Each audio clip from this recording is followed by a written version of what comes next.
નમસ્કાર, mid day ન્યૂઝમાં આપનું સ્વાગત છે। સૌપ્રથમ જોઈએ અત્યારના મુખ્ય સમાચાર। નવી દિલ્હીમાં વૈશ્વિક હિન્દુ બૌદ્ધ સંમેલને પ્રધાનમંત્રીનું સંબોધન। પર્યાવરણ અને બૌદ્ધ ધર્મ પરસ્પર જોડાયેલ હોવાનું જણાવી ક્લાઇમેટ ચેન્જના પડકાર સામે સંયુક્ત વૈશ્વિક પ્રયત્નની હાકલ કરતા પીએમ મોદી।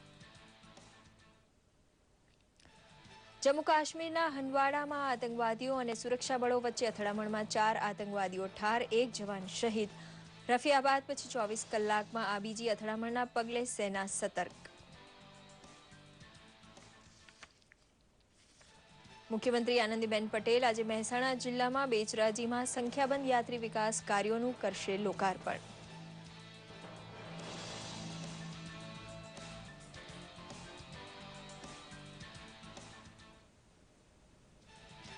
દહેગામ તાલુકામાં દિવેલ મોયેલા ઘઉં ખાવાથી અસરગ્રસ્ત લોકોની મુલાકાત લેતા આરોગ્યમંત્રી નીતિનભાઈ પટેલ તબીબી ખર્ચ સરકાર ભોગવશે, ઘઉંના નમૂના તપાસ માટે મોકલાયા, જવાબદારો સામે કડક કાર્યવાહીની ખાતરી।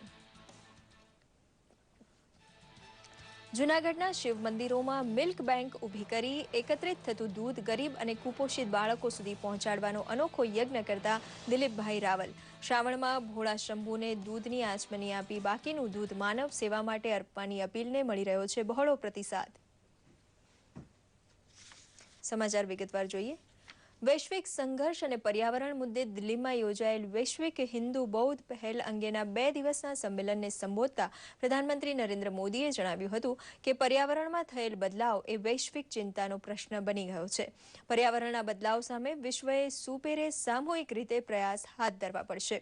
એમણે આ પ્રસંગે પોતાના વતન ગુજરાતના વડનગરનો બૌદ્ધ ધર્મ સાથેનો નાતો ઉજાગર કરી એમની સરકાર ભારતમાં સ્થિત બૌદ્ધ વારસાના સંવર્ધન માટે તમામ પ્રયાસ કરી રહી હોવાનું જણાવ્યું હતું। આ સંમેલનમાં શ્રીલંકાના પૂર્વ રાષ્ટ્રપતિ ચંદ્રિકા કુમારતુંગે ઉપરાંત જાપાન, મ્યાનમાર, ભૂતાન અને નેપાળના વરિષ્ઠ મંત્રીઓ, નેતાઓ અને હિન્દુ બૌદ્ધના જાણકારો ભાગ લઈ રહ્યા છે।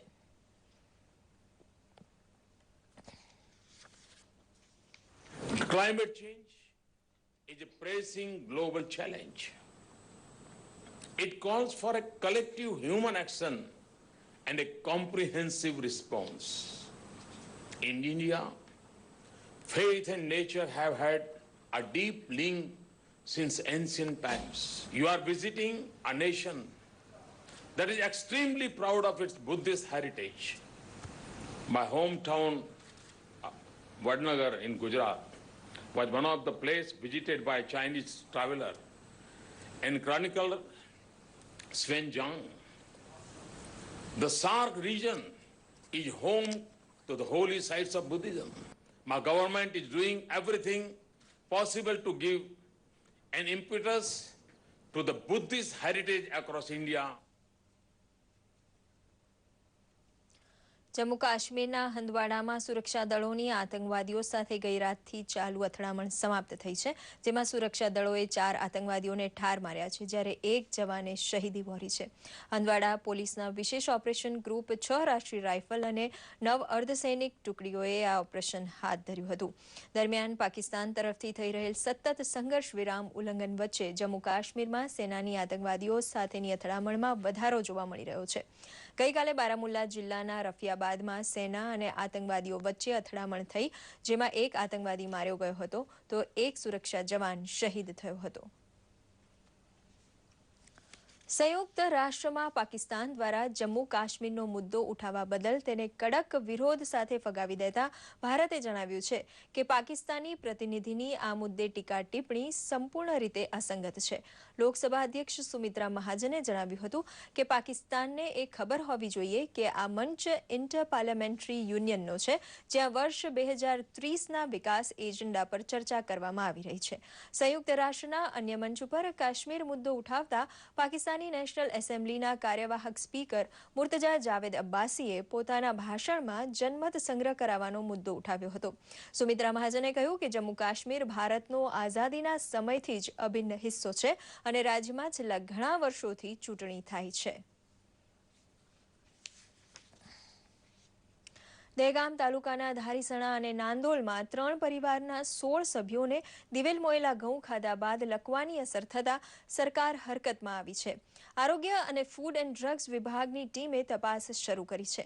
ગઈ સાંજે આરોગ્ય મંત્રી નીતિનભાઈ પટેલ જાત માહિતી લેવા ટીમ સાથે આ સ્થળે પહોંચ્યા હતા.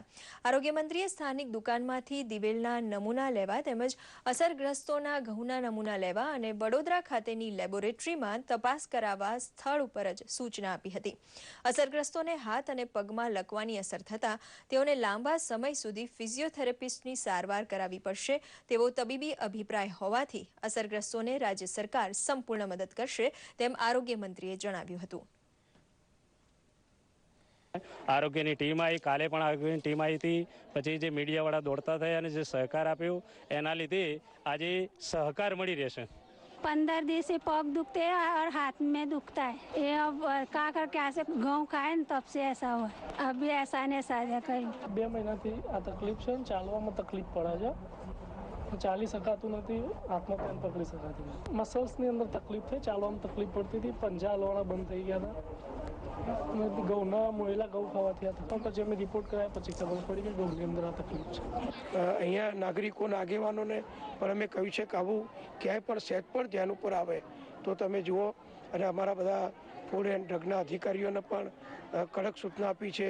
નગરપાલિકાના ફૂડ ઇન્સ્પેક્ટર કે ચીફ ઓફિસર સેનેટરી ઇન્સ્પેક્ટર એમને પણ જણાવ્યું કહ્યું છે કે બધી જ દુકાનોમાં જ્યાં જ્યાં આવો દિવેલ વગેરે આવા પદાર્થ વેચાતા હોય, તેલ વગેરે ખાદ્ય પદાર્થ વેચાતા હોય એના મોટા પ્રમાણમાં નમૂના લઈ અને એક સઘન ઝુંબેશ તરીકે અહીંયા જો કોઈ ભેળસેળ થતી હોય તો એને સખત અમે હાથે ડામી દેવી અને ભેળસેળિયા તત્વો સામે કડકમાં કડક કાર્યવાહી કરવી એવી સૂચના આપી છે.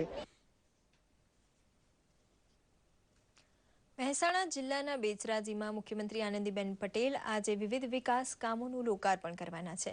આજે બપોરે મુખ્યમંત્રી હેલીપેડથી ઉતરાણ કર્યા બાદ વિવિધ કાર્યોનું લોકાર્પણ કરી મા બહુચરાના દર્શન કરી આશીર્વાદ મેળવશે. આ અંગેની સભા બહુચર મંદિરના પરિસરમાં રાખવામાં આવેલ છે. મુખ્યમંત્રી સ્વચ્છતા માટે તાલુકા વિકાસ અધિકારીને 10 લાખ રૂપિયાનો ચેક અર્પણ કરશે. કુપોષિત બાળકો માટે ટેમ્પલ ટ્રસ્ટ દ્વારા તાલુકાના 276 બાળકોને સુખડી આપવાની યોજનાની તેઓ ઔપચારિક જાહેરાત પણ કરશે. આ ઉપરાંત અરાઇવલ પ્લાઝા બેચરાજી શંખલપુર વચ્ચેના પાલખી પથનું પણ આનંદીબેન પટેલ લોકાર્પણ કરશે. કાર્યક્રમમાં કાયદા મંત્રી પ્રદીપસિંહ જાડેજા તથા ગૃહ રાજ્યમંત્રી રજનીકાંત પટેલ ખાસ ઉપસ્થિત રહેશે.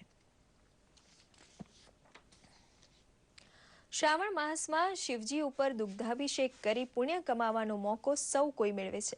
પરંતુ જૂનાગઢમાં ઓનલી ઇન્ડિયન નામથી ઓળખાતા એક સિનિયર સિટીઝન દિલીપભાઈ રાવલ છેલ્લા 2 વર્ષથી શિવ મંદિરોમાં મિલ્ક બેંક ઊભી કરી ત્યાં એકત્રિત થતું દૂધ ગરીબ અને કુપોષિત બાળકો સુધી પહોંચાડવાનો અનોખો યજ્ઞ કરે છે. ભોળાનાથને માત્ર પ્રતિકરૂપ દૂધની આચમની આપી બાકીનું દૂધ ગરીબ બાળકો, સગર્ભા મહિલા અને સ્તનપાન કરાવતી મહિલાઓને પીવડાવવાની તેમની અપીલ જૂનાગઢના તમામ શિવ મંદિરોમાં સર્વસ્વીકૃત બની છે. દિલીપભાઈ એકત્રિત થતા સામૂહિક દૂધને સ્વખર્ચે ઉકાળે છે. બાદમાં ઝૂંપડપટ્ટી વિસ્તારમાં જરૂરિયાતમંદ લોકોને વિતરણ કરે છે. દરરોજ 20 લીટર જેટલું જ્યારે સોમવારે 35 લીટર જેટલું દૂધ એકત્રિત થાય છે, જે 150થી વધુ બાળકોને વિતરણ કરી દિલીપભાઈએ શિવ ભક્તિનો અનોખો જિલ્લો ચાલ્યો છે. રોજનું 30 થી 35 લીટર દૂધ જાય છે અને રોજના એવરેજ સંખ્યામાં ગણીએ તો 100-125 બાળકો, ઓછામાં ઓછા 60 થી 70 થી વધારે વૃદ્ધજનો અને સગર્ભા બહેનો અને ધાવણા બાળકની માતાઓને આજે કુપોષણ સારામાં સારું પૌષ્ટિક આહાર કહેવાય દૂધ એ આજે પહોંચે છે. શ્રાવણ માસમાં શંકર ભગવાનને દૂધ ચડાવવું ખૂબ જરૂરી છે, પણ પ્રતિક રૂપે ચડાવી અને જે માનવના મુખે એ દૂધ જાય તો એનું પુણ્ય શંકર ભગવાનને ચડાવવાથી પણ બહુ અતિ મહત્વનું કામ થઈ જાય છે અને સમાજ એક આગળ દિશામાં વધે છે અને સમાજમાં કે ગરીબી ન રહે. આવા જો કાર્યો, ધાર્મિક કાર્યો દ્વારા માનવ સમાજના કાર્યો થતા રહેશે તો સાચા અર્થમાં ધાર્મિકતા પ્રગટ થશે. ભારતીય સંસ્કૃતિમાં આયુર્વેદ, યોગ, ઓરા સાયન્સ, નાડી વિજ્ઞાનથી તન અને મનની તંદુરસ્તીનું મહાત્મ્ય સદીઓથી ચાલ્યું આવે છે. ત્યારે આ પૌરાણિક વારસો આજે પણ એટલો જ પ્રસ્તુત હોવાના પ્રચારનું કામ આયુષ મંત્રાલય કરી રહ્યું છે અને આ કામમાં યથાશક્તિ યોગદાન આપી રહ્યા છે. રાજકોટના આયુર્વેદાચાર્ય ડોક્ટર હેતલ આચાર્ય. પ્રધાનમંત્રીની પ્રેરણાથી કેન્દ્ર સરકારનું આયુષ મંત્રાલય આયુર્વેદ જેવી વૈકલ્પિક ઉપચાર પદ્ધતિઓને પ્રોત્સાહન આપવાનું કાર્ય કરી રહ્યું છે. ત્યારે રાજકોટના આયુર્વેદાચાર્ય ડોક્ટર હેતલ આચાર્ય કેન્દ્ર સરકારના આ કાર્યને આગળ ધપાવવાનું પ્રેરક કાર્ય કરી રહ્યા છે. હેતલબેન માને છે કે ભગવાન ધન્વંતરી અને ચરક સંહિતા સહિતની પ્રાચીન ચિકિત્સા પદ્ધતિ તન અને મન તંદુરસ્ત રાખવામાં અત્યંત સફળ સાબિત થઈ રહી છે. આયુર્વેદ અને યોગ મનુષ્યના સ્વાસ્થ્ય માટે વિશિષ્ટ પ્રકારે સહાયક નીવડે છે. આપણે બીમાર બની અને ડોક્ટર પાસે જઈએ એના કરતાં આપણા ભારત સરકાર દ્વારા જે પ્રોત્સાહન મળી રહ્યું છે એ ટિપ્સનું અવલંબન કરીએ અને આયુર્વેદને આપણા જીવનમાં જોડી અને આપણે સ્વાસ્થ્યને પ્રાપ્ત કરીએ. આયુર્વેદ ઉપચાર પદ્ધતિ અને એની અસરકારકતા અંગે અમેરિકામાં પ્રવચન આપી ચૂકેલા ડોક્ટર હેતલના રાજકોટ ખાતેના ચિકિત્સાલયનો લાભ મોટી સંખ્યામાં દર્દીઓ લઈ રહ્યા છે. રાહત મને અત્યારે, પહેલા હું સાવ ચાલી ના શકતી, અત્યારે હું અહીંથી બિગ બજાર સુધી ચાલીને જાઉં છું. શિરોધારા બાદ ધ્યાન કરવાથી એકદમ ખૂબ જ અંદરથી શાંતિ મળે છે, એકદમ રિલેક્સ થઈ જાય છે અને અંદર ધ્યાન લાગતા વિચારો એકદમ ઓછા આવે છે. તો ડોક્ટર હેતલની સિદ્ધિ યાત્રાના સાક્ષી રહી ચૂકેલા એમના પિતા અને ભાઈ પણ એમના કાર્યથી ખુશ છે. આયુર્વેદના એક અભ્યાસુ તરીકે આયુર્વેદને લગતા અપ્રાપ્ય ગ્રંથો જ્યાં જ્યાં ઉપલબ્ધ હોય ત્યાંથી મેળવીને એનું અધ્યયન કરવું, સાથોસાથ પ્રેક્ટિકલ નોલેજ માટે વયોવૃદ્ધ વૈદ્યરાજો પાસે જઈ અને દિવસો સુધી તેમના દર્દીઓનો ડેટા એકઠો કરવો, તેમના વિશે રિસર્ચ કરવું, વર્ષો સુધી આ બધી કામગીરી ડોક્ટર હેતલે કરી છે. ભારતીય આયુર્વેદ અને નાડી વિદ્યા તથા ઓરા સાયન્સની મદદથી તન, મન અને આત્માની શુદ્ધિના વિજ્ઞાનને આગળ ધપાવવાનું હેતલબેન આચાર્યનું કાર્ય ખરેખર પ્રેરણાદાયી છે. દૂરદર્શન સમાચાર, રાજકોટ. 11મા ધોરણમાં ભણતો દિલ્હીનો એક વિદ્યાર્થી પેરાલિમ્પિયન્સની મદદ માટે આગળ આવ્યો છે. અરહાન બાગતીએ એક એવી એપ્લિકેશન તૈયાર કરી છે જેનાથી પેરા એથ્લીટ્સ રિયો પેરાલિમ્પિયન દરમિયાન આવનાર દરેક મુશ્કેલીઓનો સામનો સરળતાથી કરી શકશે. રિયો પેરાલિમ્પિયન શરૂ થવામાં 1 વર્ષ કરતાં ઓછો સમય રહ્યો છે. ભારતના પેરા એથ્લીટ્સ રમતના મહાકુંભ માટે જોરદાર તૈયારીઓ કરી રહ્યા છે. આ વિશેષ એથ્લીટ્સની મદદ માટે વિશેષ પહેલ કરી છે દિલ્હીના વિદ્યાર્થી અરહાન બાગતીએ. એણે એક એવી એપ્લિકેશન તૈયાર કરી છે જેની મદદથી એથ્લીટ્સ પોતાની તૈયારીને ટ્રેક કરી શકશે અને રિયોમાં કોઈ પણ મુશ્કેલીઓ આવે ત્યારે આ એપ તેની મદદ કરશે. દિલ્હીના લેફ્ટનન્ટ ગવર્નર નજીબ જંગે આ એપને લોન્ચ કરી અને આ પ્રયત્ન માટે અરહાનને બિરદાવ્યો હતો. I hope this app will be of assistance to you. And to that end, I think we must thank all the 3 Bagatis who are here, the parents who have encouraged their child, and for the son at this very young age to have come up and to have shown this sensitivity to produce an app like. આ વર્ષે માર્ચમાં national para athletics ચેમ્પિયનશિપમાં para athletes સાથે ખરાબ વર્તન કરવામાં આવ્યું હતું, જેના કારણે પેરાલિમ્પિયન કમિટી ઓફ ઇન્ડિયાની માન્યતા રદ કરાઈ હતી. અરહાનનું કહેવું છે કે આ બનાવે તેને આવી એપ તૈયાર કરવાની પ્રેરણા આપી હતી.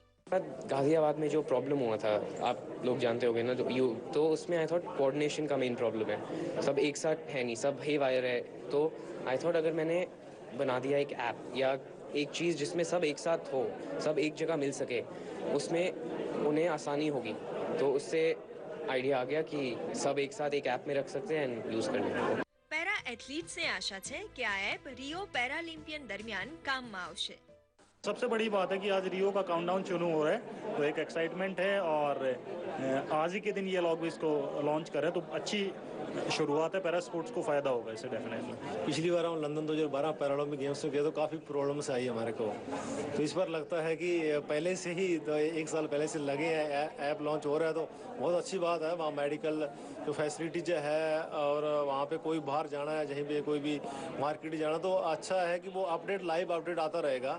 આશા છે કે પેરાલિમ્પિયન્સની મદદ માટે આવી પહેલ વધુ પ્રમાણમાં જોવા મળે, જેનાથી ખેલાડીઓ ચિંતાથી મુક્ત બની પેરાલિમ્પિયનમાં શાનદાર પ્રદર્શન કરે અને દેશ માટે વધુને વધુ ચંદ્રક જીતે. દૂરદર્શન સમાચાર, અમદાવાદ. મિડ ડે ન્યૂઝમાં અત્યારે બસ આટલું જ. નમસ્કાર.